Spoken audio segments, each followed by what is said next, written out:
Hi everyone, welcome to another of our daily devotions. Today we're going to be thinking about Psalm number 9.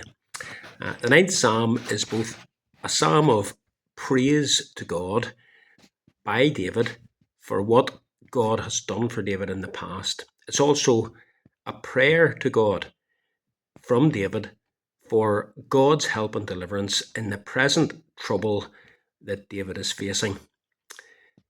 It's written in a very unusual style. Psalm 9 is written in sets of 2 verses, and it's good to read and study the psalm with that in mind. So this morning we're going to think of verses 1 and 2.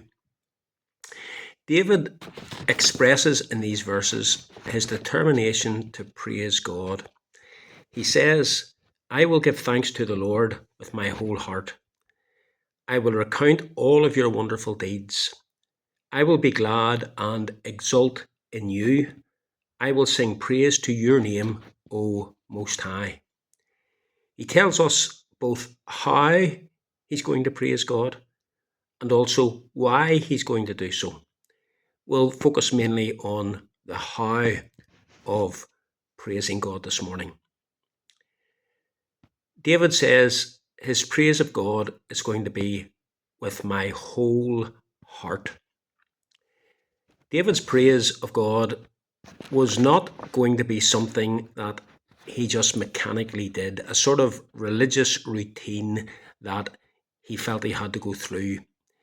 He wasn't just going to engage in the saying or even the singing of words using merely his lips without engaging his heart.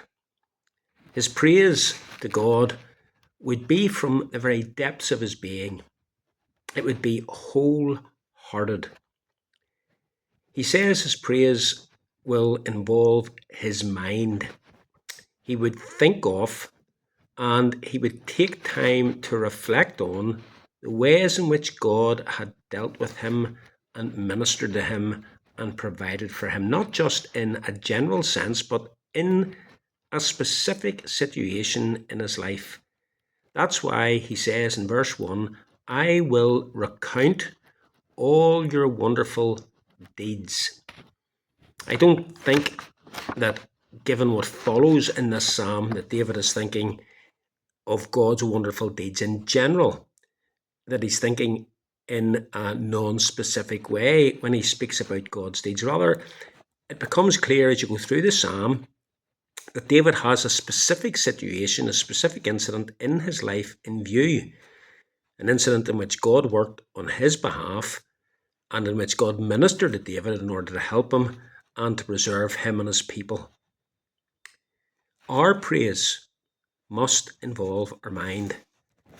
We should reflect upon God's wonderful deeds, whatever those deeds happen to be. We should think before we praise so that we have reasons to praise. But David's praise didn't just involve his mind, it also involved his emotions, his affections. We see that in verse 2. He speaks about being glad and exulting in God. He says, "I will be glad and exult in you." David knew that true praise engages the heart and the affections. It was something to be undertaken in a spirit of joy. Sometimes I think this aspect of praise is absent from our praise of God, at least when it comes to the Lord's Day and the public praise of God.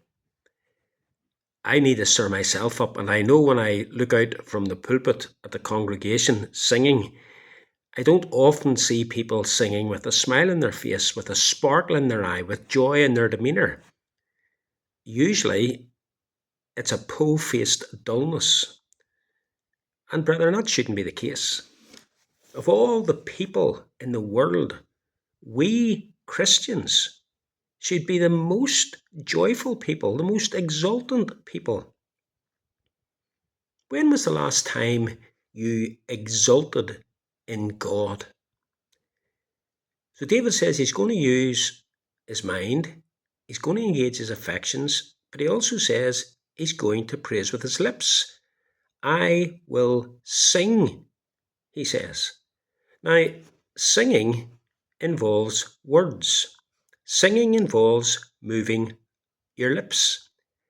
And sometimes looking out on a congregation, a minister can see people and they're standing with their books open, but their lips aren't moving. Now, maybe they're practicing their ventriloquist skills. I don't know. But praise is meant to be vocal. It's meant to be expressed with words that can be heard. Now, you may not be a brilliant singer. Your singing might sound like gravel sloshing about in a bucket. But if it's the best you can do and it's from your heart, in God's ears, it's an aria in which He delights. We're all to praise God every day, but especially so whenever we gather on the Lord's Day to worship Him.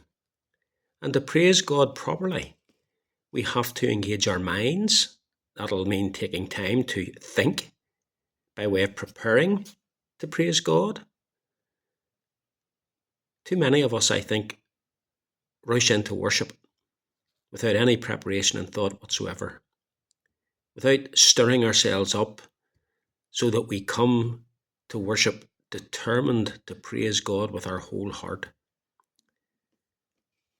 Let me ask you, when you gather on the Lord's Day, do you come with joy in your heart to praise God?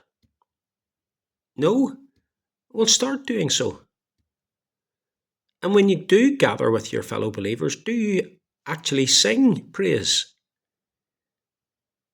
Well, if you don't, start doing it from now on. That's what verses 1 and 2 here is all about. The psalmist says, I will give thanks to the Lord with my whole heart. I will recount all of your wonderful works. I will be glad and exult in you. I will sing praise to your name, O Most High. May God help us to worship God in this spirit that we find in these opening verses in Psalm 9. Have a great day, folks.